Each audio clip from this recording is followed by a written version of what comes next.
So you want to invest like Warren Buffett. Maybe he seems calm, cool, and collected, but there's a lot of strategy that plays out behind the scenes. If you idolize Warren Buffett, you'll also want to idolize Benjamin Graham. Benjamin Graham is the godfather of what's called value investing, which is a strategy where investors select stocks they think are undervalued by the market.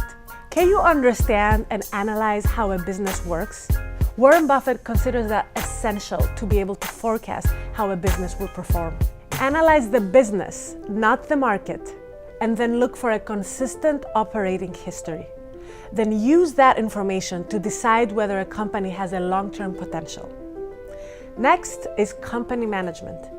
Ask yourself whether a company's management acts rationally. How do they reinvest earnings? Research suggests most management tends to retain profits rather than maximize shareholder value.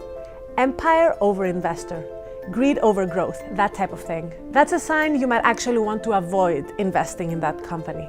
Same with management honesty. If management won't admit mistakes, keep moving. Warren Buffett's formula looks simple, but it's not necessarily easy.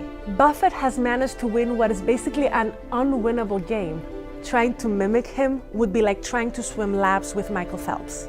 Perhaps that's why Buffett himself thinks you should use index funds over individual stocks. He's been pretty vocal about that over his career.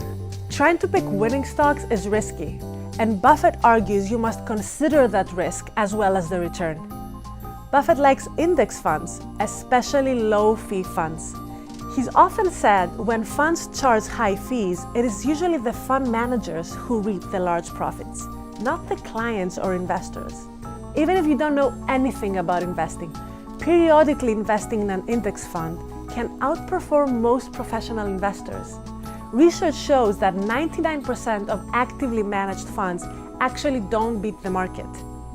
Buffett said his recommendation is the same when asked by mega-rich investors and amateur investors. So if you want to take the advice of one of the richest men in the world, leave the stock picking to the hyper-wealthy. Invest your money in a low-cost, low-hassle index fund.